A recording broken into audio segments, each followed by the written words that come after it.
हिंदी में यूपीएससी की तैयारी से संबंधित प्रोग्राम्स को देखने के लिए सब्सक्राइब करें स्टडी IQ IAS हिंदी। नमस्कार साथियों, मैं कुणाल आप सभी का स्टडी IQ IAS हिंदी पे स्वागत करता हूं और आज हम लोग बात करने वाले हैं उत्तर प्रदेश में 5000 स्कूलों के बंद होने के बारे में। जी हाँ, उत्तर प्रदेश में जल्द ही 5000 स्कूल पूरी तरह से बंद हो जाएंगे और 5000 स्कूल उत्तर प्रदेश के ग्रामीण और शहरी दोनों क्षेत्रों में बंद किए जाएंगे। पर ऐसा क्यों है? तो देखिए, इसके पीछे के लिए जिम्मेदार है उत्तर प्रदेश में योगी सरकार की पेयरिंग स्कीम। अब दरअसल उत्तर प्रदेश में पेयरिंग स्कीम के तहत ऐसा क्या किया जा रहा है कि 5000 स्कूल के बंद होने की स्थिति आ गई है। तो आइए आगे बढ़ते हैं, इस पूरे मामले को जानते समझते हैं। तो हमारी जो न्यूज़ है या आर्टिकल है उसका कहना है योगी सरकार की पेयरिंग स्कीम क्या है जिसकी वजह से यूपी के कई सरकारी स्कूल हो सकते हैं बंद। और ये समझिए कि 5000 सरकारी स्कूल बंद होंगे, ये स्थिति फिलहाल हम लोग उत्तर प्रदेश में देख रहे हैं। तो समझिए कि 5000 स्कूलों के बंद होने से कितने सारे बच्चों और कितने सारे शिक्षकों का जीवन प्रभावित होगा, ये अपने आप में हमारे लिए खास ही विषय बन गया है। तो क्या है फिलहाल चर्चा में हमारे पास मामला? तो योगी सरकार यानी कि योगी आदित्यनाथ सरकार ने स्कूलों को लेकर पेयरिंग स्कीम लागू की है, जिसकी वजह से राज्य के लगभग 5000 प्राइमरी स्कूलों के बंद होने का खतरा मंडरा रहा है।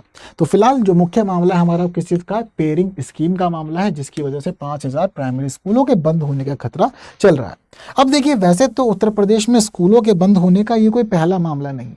दरअसल उत्तर प्रदेश में ये भी देखा गया कि बीते 10 वर्षों में एक बड़ी संख्या में स्कूल बंद हुए हैं और ये बात केवल किसी आर्टिकल में या किसी न्यूज में ही नहीं आई है, बल्कि ये एक प्रश्न के जवाब में हमें लोकसभा से पता लगा।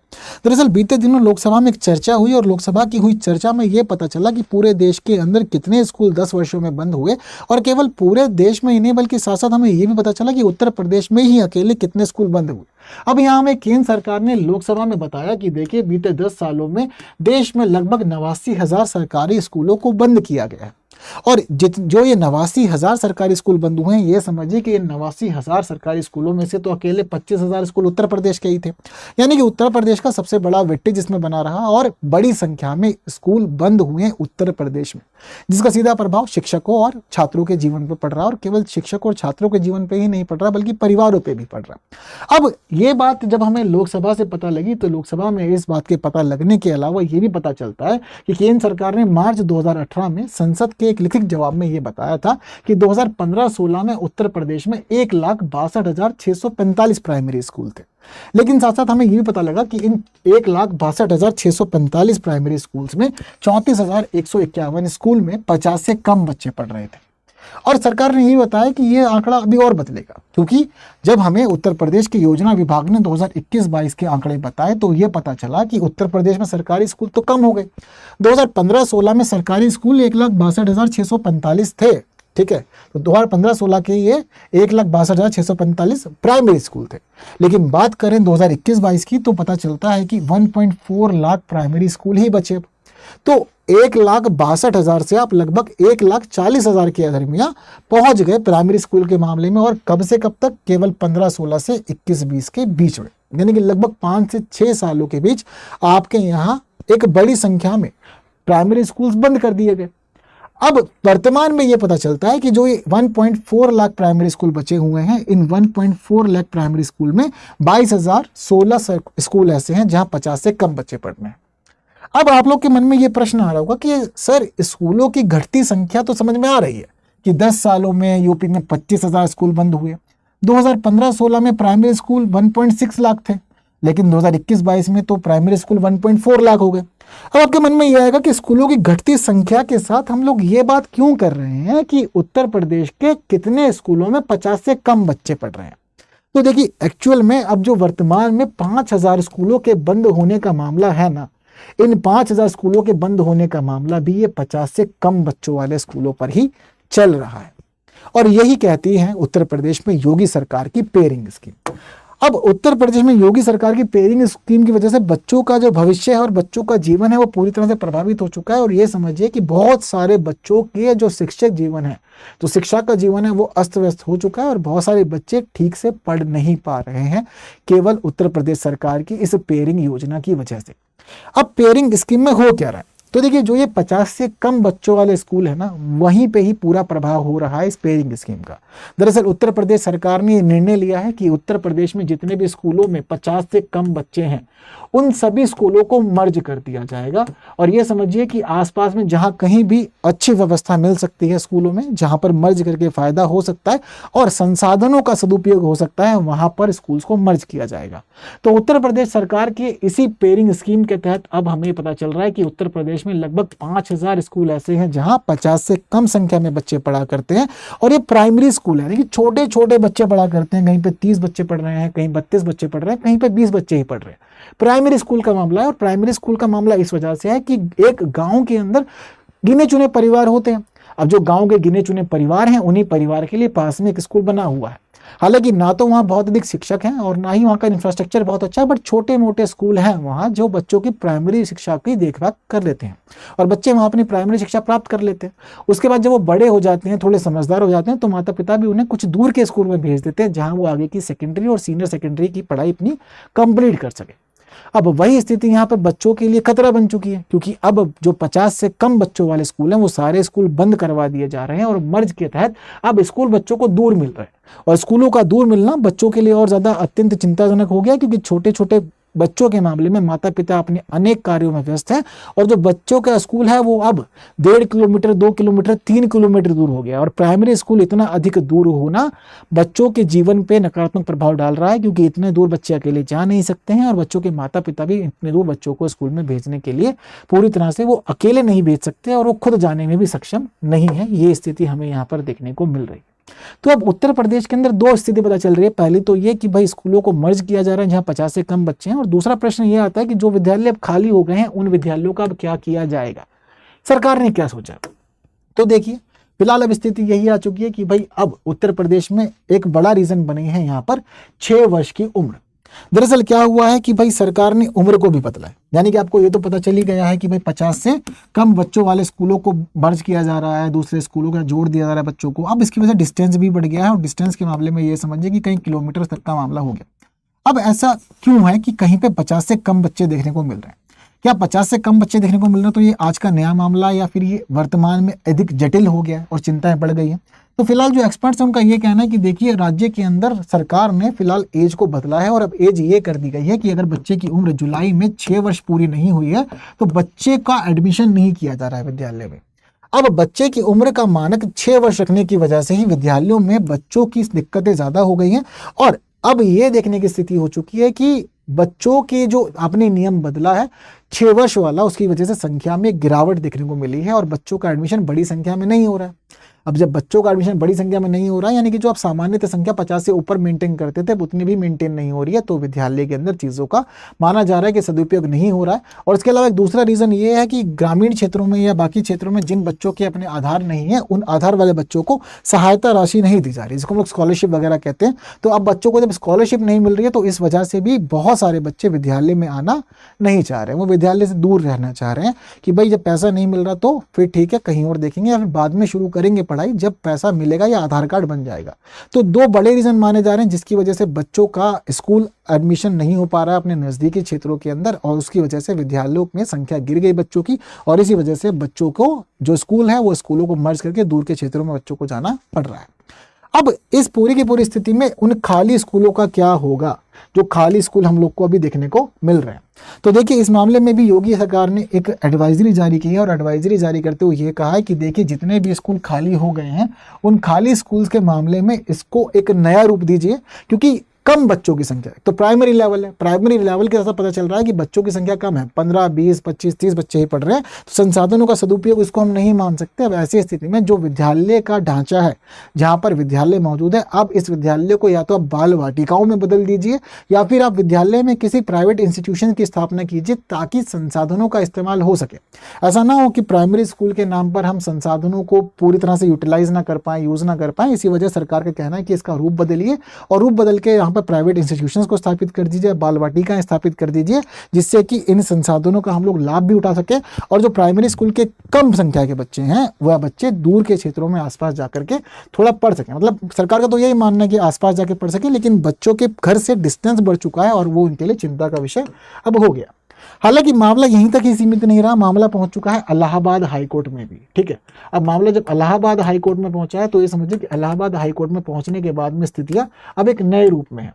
अब इलाहाबाद हाईकोर्ट में जिन लोगों ने याचिका लगाई है उन याचिकाओं के मामले में पहली बात तो माता पिता हैं, ठीक है, यानी कि पेरेंट्स जो हैं वो खुद भी परेशान है।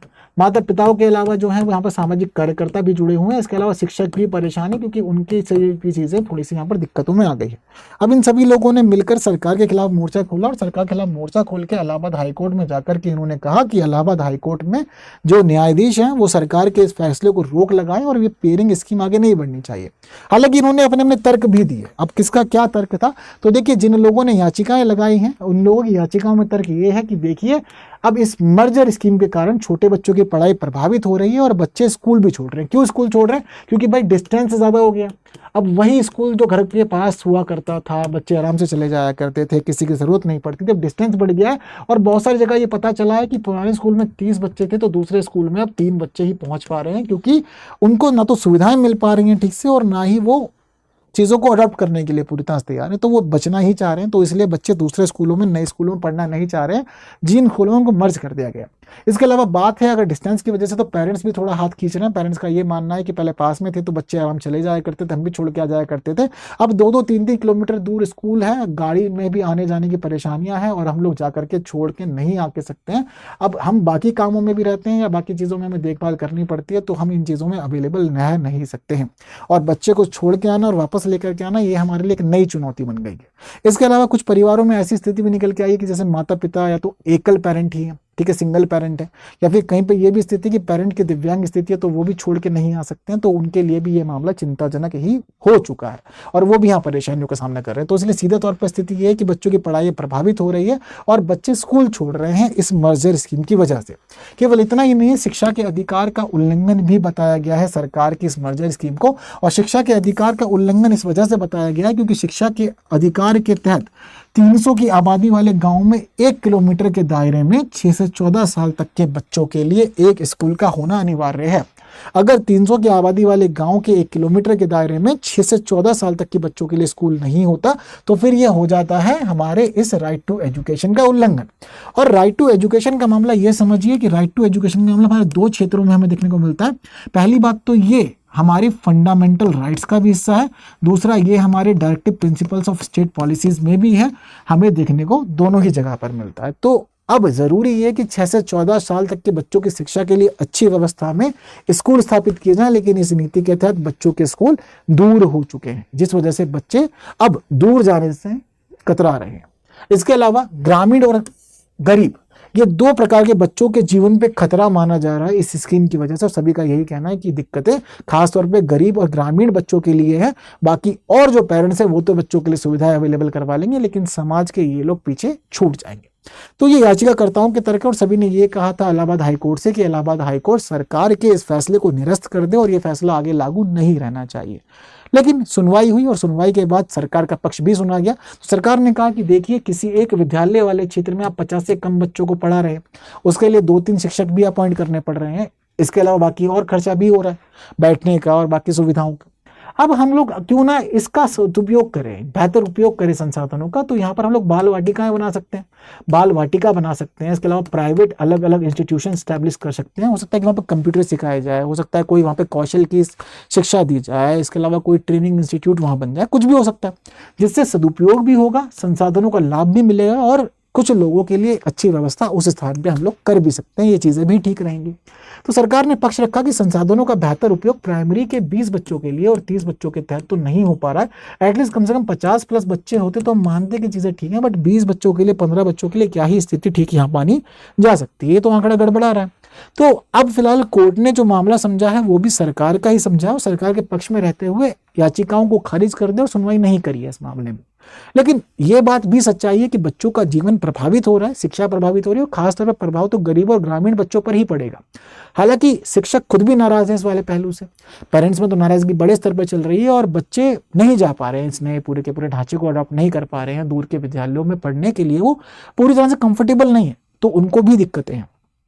इस पूरे मामले पर संज्ञान तो लिया जाना चाहिए और समझिए कि आंकड़ा छोटा नहीं है, पूरे के पूरे उत्तर प्रदेश के अंदर 5000 स्कूलों के बंद होने का मामला जब इसमें चल रहा है तो चिंताएं तो है। पर सरकार का कहना है कि देखिए सभी के लिए व्यवस्था सुनिश्चित की जाएगी और बच्चों की शिक्षा प्रभावित नहीं होगी इससे, ये वाली बात भी आप समझ लीजिएगा। तो अब देखते हैं कि उत्तर प्रदेश सरकार बच्चों के शिक्षा में योगदान के लिए और सहयोग के लिए कौन से कदम उठाती है। लेकिन आप लोगों को उत्तर प्रदेश सरकार का जो निर्णय है, ये निर्णय कैसा लगा मुझे कॉमेंट में ज़रूर बताइएगा। कितने लोग सहमत हैं कि सरकार सही काम कर रही है और कितने लोगों को लगता है कि अभी इस पूरे डिसीजन को रिव्यू करने की ज़रूरत है, चीज़ों को ठीक करने की ज़रूरत है। तो कमेंट में ज़रूर बताइएगा। इसके अलावा अब आप लोग मुझे क्वेश्चन का आंसर भी दे सकते हैं कि उत्तर प्रदेश पेयरिंग नीति के संदर्भ में निम्नलिखित पर विचार करना है। इसमें 50 से कम छात्र, कम संख्या वाले विद्यालयों का विलय किया जाएगा। यह केवल ग्रामीण क्षेत्रों के लिए लागू है और खाली हुए विद्यालयों की जगह बाल वाटिकाएं स्थापित की जाएंगी। तो बताना है कितने सही है। तो प्रश्न का आंसर आप लोग मुझे कमेंट कीजिएगा और बाकी मैं आप लोग के कमेंट्स भी देखूंगा कि इसका इस पे क्या पहलू है। इसके साथ ही हम लोग बात करते हैं गुरु कृपा सेल की। तो गुरु कृपा सेल शुरू की गई थी गुरु पूर्णिमा के अवसर पर और आज आखिरी दिन है इस सेल का, 15 जुलाई। और आज के दिन आप लोग खास डिस्काउंट से एडमिशन ले सकते हैं हमारे अलग अलग बैचेस में। जैसे कि हम लोग बात करें P2I फाउंडेशन बैच प्रतिज्ञा की, तो P2I का मतलब होता है प्रीलिम्स टू इंटरव्यू, यानी कि प्रीलिम्स मेंस इंटरव्यू तीनों ही चरणों की तैयारी आप लोग की यहाँ पर कराई जाएगी। और 2026 वाले एस्पिरेंट्स के लिए बैच भी चल रहा है, 2027 वालों के लिए भी चल रहा है, 2028 वालों के लिए भी चल रहा है। तो 3 साल की तैयारी करवाई जा रही है अलग अलग बैचेस में। जिसमें भी आप कंफर्टेबल हैं और जिस साल भी आपको एग्जाम देना है आप उसके हिसाब से तैयारी के लिए बैच ज्वाइन कर सकते हैं। इंग्लिश, हिंदी और इंग्लिश 3 अलग अलग मोड पे भी चल रहा है। तो फिलहाल बैच डिस्काउंट मिल रहा है P2I फाउंडेशन बैच में। और ये P2I फाउंडेशन बैच ऐसा बैच है जहाँ आपको 1000 से अधिक घंटे की कक्षाएं मिलती हैं, 1-to-1 मेंटरशिप मिलती है, प्रिंटेड हैंडरिटन नोट्स मिलते हैं, 18+ बुक्स मिलती हैं। उसके साथ ही आप लोगों को यहाँ पर हम ये भी देखते हैं कि टेस्ट सीरीज की सुविधा भी दी जाती है। प्रीलिम्स और मेंस के लिए रेजिडेंशियल प्रोग्राम भी होता है। अगर आप बैच में एनरोल रहते हैं तो आप लोगों को यहाँ पर 11,000 का कैश प्राइस मिलता है अगर आप टेस्ट में टॉप परफॉर्मर बनते हैं, और आपकी पूरी फीस वापस हो जाती है अगर आप लोग प्रीलिम्स क्लियर कर लेते हैं। तो फिलहाल आपको बैच में एनरोल करने के लिए कोड यूज करना है KL Live कोड यूज करेंगे तो 24,999 आपको डायमंड बैच मिलेगा। हालांकि बैच की शुरुआत 9,999 से है जो हमारे गोल्ड बैच का प्राइस है। तो एनरोल कीजिए आज ही KL Live कोड के साथ, लास्ट डे है।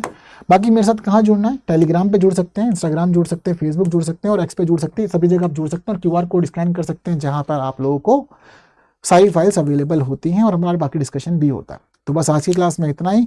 बाकी हम लोग बाकी की बातें करेंगे आने वाली क्लासेस में। अगर आपको वीडियो इन्फॉर्मेटिव लगे तो बाकी लोगों तक शेयर जरूर करना है। जिन्होंने लाइक नहीं किया लाइक भी कर दीजिएगा। आज के लिए फिलहाल दीजिए मुझे विदा। Thank you so much. जय हिंद। स्टडी IQ IAS, आपका सिलेक्शन हमारा मिशन।